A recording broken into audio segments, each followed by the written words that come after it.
Steven Garcia. Steven, what's up, man? How are you?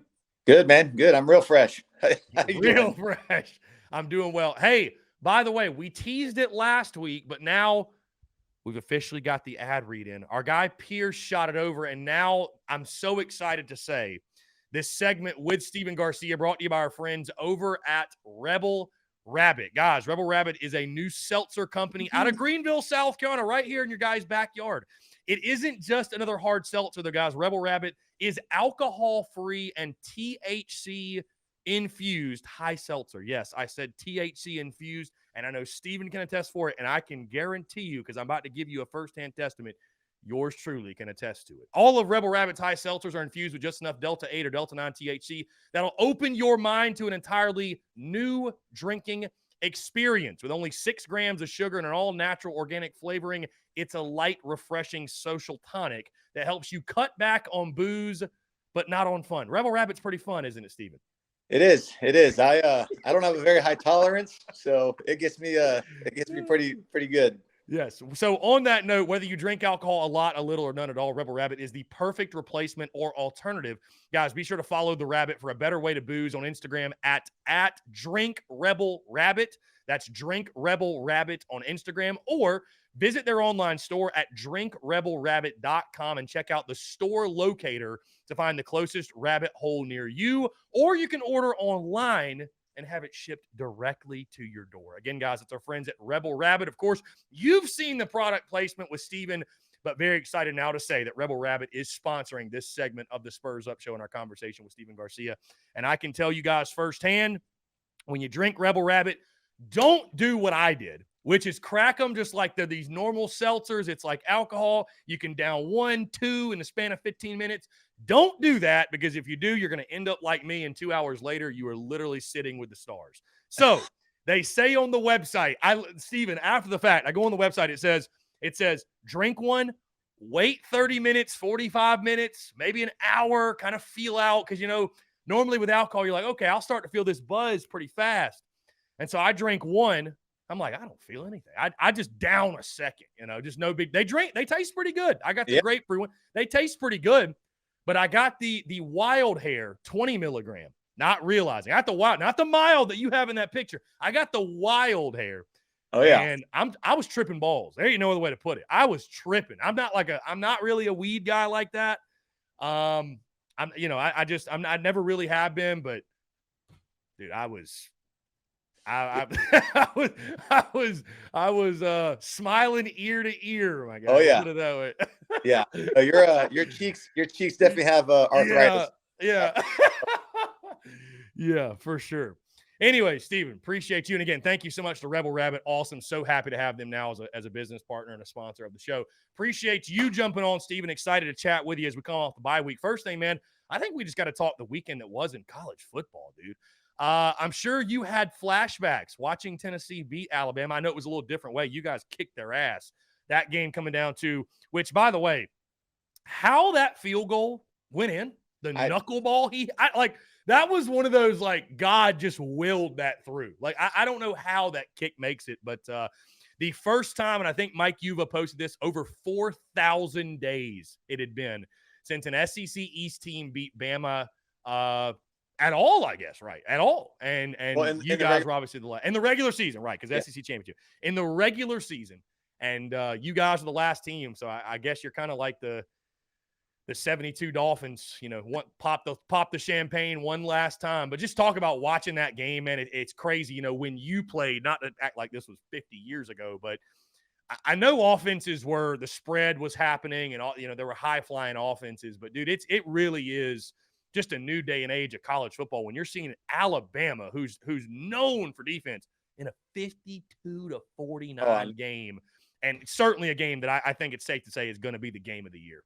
Oh, there's no doubt. And, both of those guys played absolute lights out, man. I mean, both of them were Heisman candidates going into that game. And I think they got to be the top two, contenders right now for the Heisman.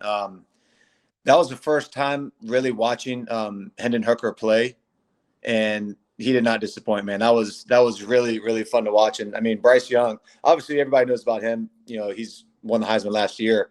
But some of the plays that he was doing, sprinting right, stopping on a dime and just standing there for, 1-2 seconds and then finding a guy open downfield.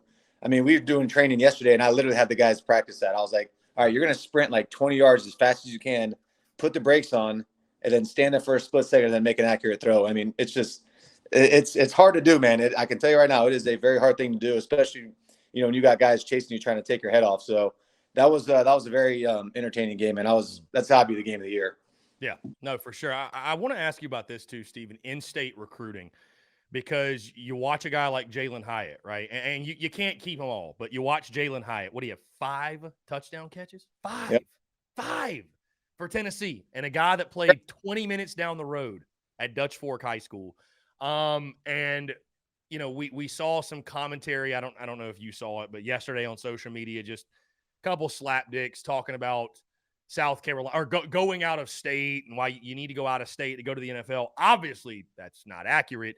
And I wanted to give you the floor to really, I'm not asking you to come on here and, hey, let's help recruit all these guys to Carolina, but just voice, you've been in that locker room, you played for South Carolina, and let people know the opportunity that there is to go to the next level playing for the Gamecocks and the SEC, because, for a long time before Steve Spurrier got there was this misconception. I think it was even Marcus Lattimore talked about it with, on a podcast or whatever, talked about that he almost chose Auburn over Carolina. And the reason he did was because guys that went to the NFL and guys that went big, they didn't go to South Carolina. They didn't stay home. So, I think obviously keeping guys, when you see guys like that balling out, and Tennessee gets another big one yesterday from, I believe, Greenwood, South Carolina. But I wanted to give you the floor to talk about the opportunity that there is to go to Columbia, go play football at South Carolina, and get to the next level, because obviously you're seeing South Carolina guys on a weekly basis in the NFL balling out right now. For sure. I mean, at the end of the day, wherever you go, if you're good enough, they're going to find you. That's the reality of it.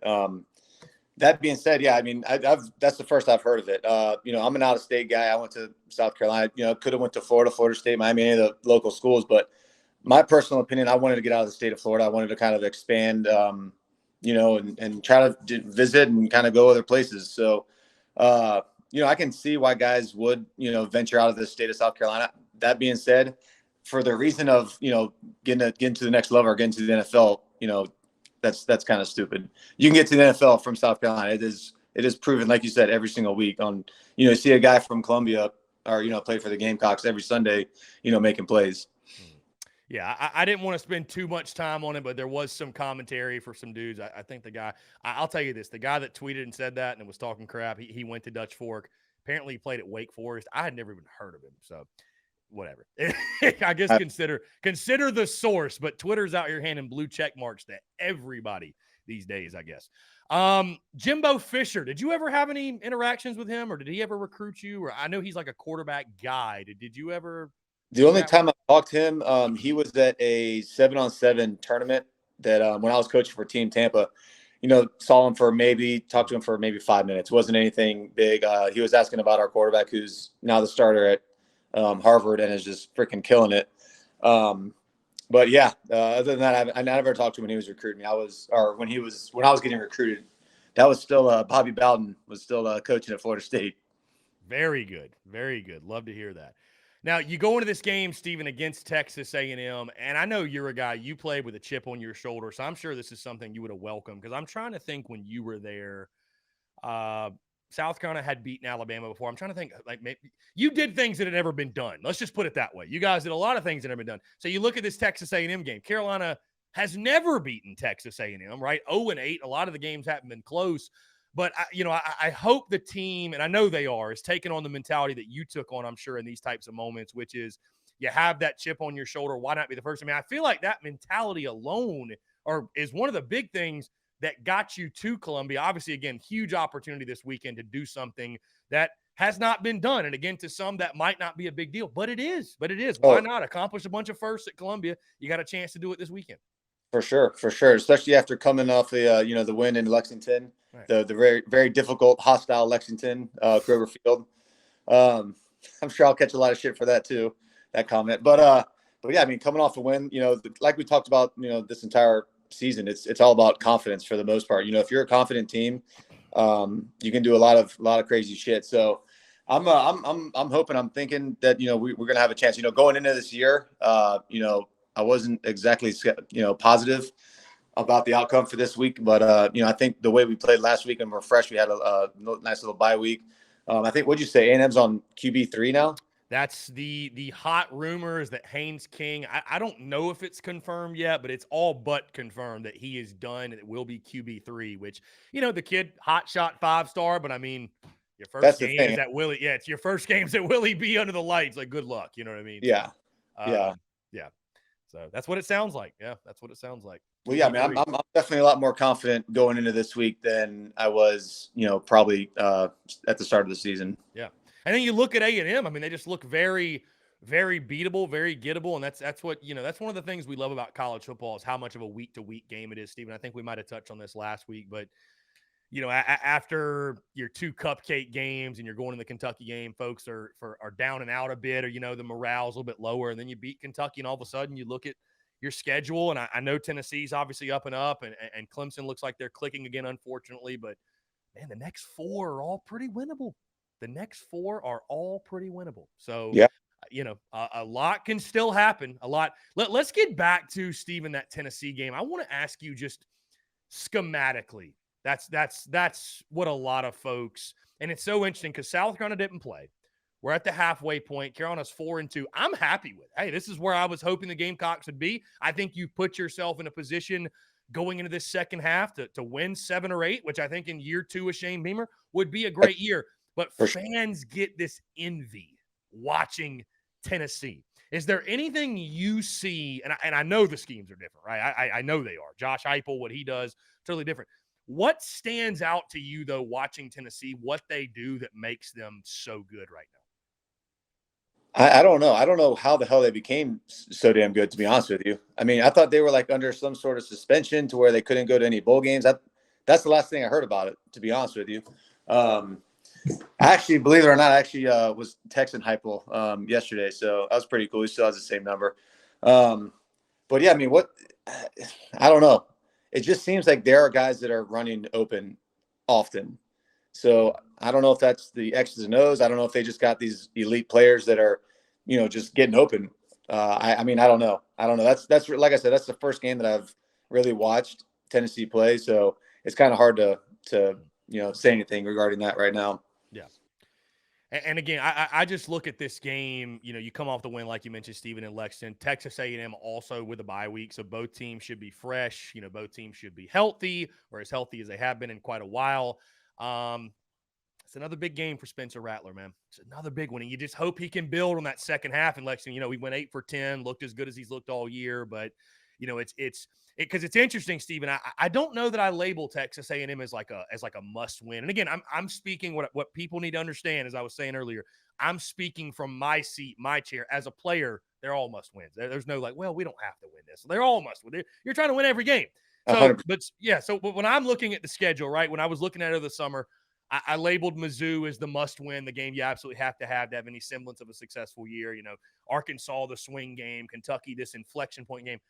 So A&M might not be like a must win, but boy, it feels like a big one. I mean, it really does. Just at home, at night, protect your home field. We've seen South Carolina in these moments over the last couple of years not play their best.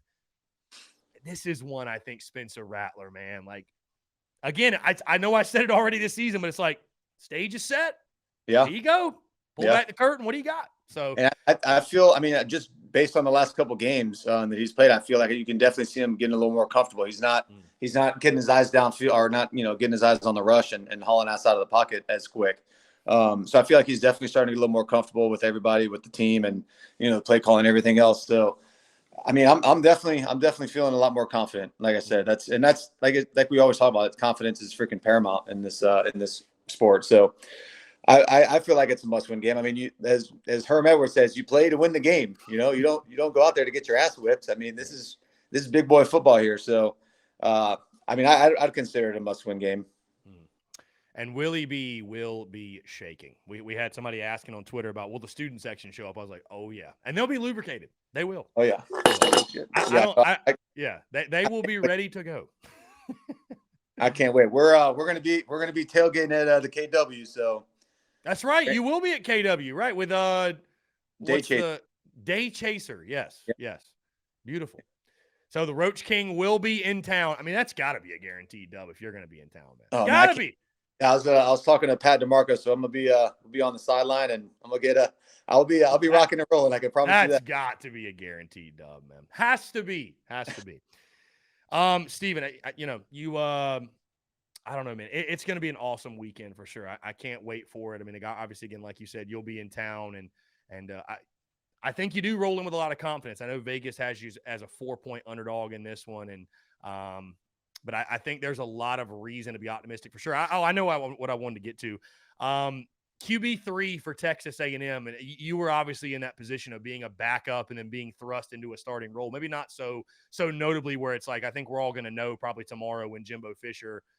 Maybe he'll do the gamesmanship thing, but I mean it's been floating around for 4 or 5 days. This is probably going to be the case. What was it? Just go into the mind of what was it like, being the backup, getting your opportunity to start. You're such a young player. You're drinking water out of a fire hose. But I know for you, obviously, it was a very exciting thing. And I know many fans were calling for it. But, it's a lot. It's a lot on a young guy to ask a dude like that to come in and sort of be the savior. Like fair or unfair, that's kind of how you were labeled. And other guys get labeled that way. These 5-star guys, man, it's like, you're the savior. Come save us. And you're like, bro, I'm just trying to complete a pass, man. Yeah. Like, I mean, yeah. You're definitely what's the saying, green around the gills or something like that. But yeah, I mean, you're definitely puckered up pretty good. I mean, we going to Kentucky, as I said, and I caught a lot of hell for it. It wasn't a crazy atmosphere. But anyways, when that second half and we ended up making that comeback and winning that game. And then the following week I was, named the starter against the reigning champs and LSU. And I was like, holy shit, the fuck am I going to do now? Short week too. Short week. Yeah. Short week. It was. But I mean, that's why you dress up. That's why you play. That's why you practice. That's why you prepare. Unfortunately we didn't win that game, but I mean, that was the most fun that you could ever have as an 18-year-old kid. I mean, it's, your eyes are this freaking big. I mean, it's everybody's rocking and rolling. I don't think anybody expected us to win that game, but I mean, we gave him hell. So I don't know. I think, like you said, this kid's a 5-star kid. These guys are so much more adapted to play college football at an early age than even I was, just because there's guys that are doing the quarterback training and, teaching the in-game stuff and trying to get these guys as comfortable as possible, in a game like scenario. So I don't know. I know he's QB3, but I mean, like you said, he's a 5-star kid, so he may light us up. I mean, it was Kenny Hill's first start against us too. So I remember I lost a nice little bet on that one. That was tough to swallow. Yeah, it was tough. I was in the stadium as well, and that was brutal. That was brutal. Kenny Trill, Heisman Trophy, yep. And then I think he did like nothing after that. We made his year basically. Yeah. I think back to that 07 LSU game. What a memorable first start for you, because I know we already talked about it, but that was the getting trucked by the ref game. Yeah. But that was also I think the most memorable play for me. I wasn't there in person, Steven. I was watching on TV, but you could see it, and you were a different mold of QB. I know Savell obviously played QB, so he had that dual threat running style, but Spurrier getting to Carolina, he was much more of just like a Blake Mitchell, pure pocket guy, not going to run around, drop back 3-step, 5-step, 7-step, which I don't know the last time I saw a 7-step drop, by the way. I haven't. It's been a lot. Not happening. It's just not happening. I think back to, I mean, I don't know if you were watching, but 05 UCF, like that touchdown to Noah Whiteside, his first touchdown at Carolina, and it's that play action. And I mean, you're like, good God, like you just don't ever see that anymore. No. But so you were a kind of different mold guy, and I just remember when you had that run. I don't remember specifically what the down and distance or whatever you might, but when you run to the sideline, you're just pumping up the student section, like let's go, and we're on offense. Yeah, that was like that's why you brought Garcia here. So yep, that was fun, dude. It was fun. You had some very memorable runs. I think back like Florida, you spun out of a couple. Bama spun out of a couple. Every now and then. Sneaky fast. So and never afraid, obviously, like you mentioned before, to put the shoulder down. We love that. That's the advantage of being 250. Yeah. Yeah, well, I remember when you were talking to Corey Jenkins when we were at the Steel Hands event. You Yeah. were like, "Yeah, I'll still truck your ass." So Corey's a big boy now. Corey's a He big is. dude. Yeah, he's a moose for sure. Yeah, he's a moose, no doubt. Steven, always a pleasure, man. I appreciate it again. Looking forward to this weekend. Going to be a lot of fun. You're going to be in town on the sideline. That sounds like a guaranteed dub to me. I I'm feel like hoping. I feel like Yeah. I'd be a fool to pick against Carolina now, knowing that information. So Yeah, we should. I'll text you the itinerary with the day chaser people. I land at like 10 o'clock in the morning Thursday, and it's all gas, no brakes. So, dude, I will be in town probably. I mean, I'm wide open this week, but at the latest Friday. So let's get okay. up for sure. We'll make something happen. I know the people would appreciate it, and maybe we'll sip a Rebel Rabbit. Yeah, one One. singular, one singular, until proven otherwise that I can function off more than that. Steven, appreciate you, man. Always a pleasure. We'll talk soon. Yes, sir. Absolutely, man. Yeah, man. Take care.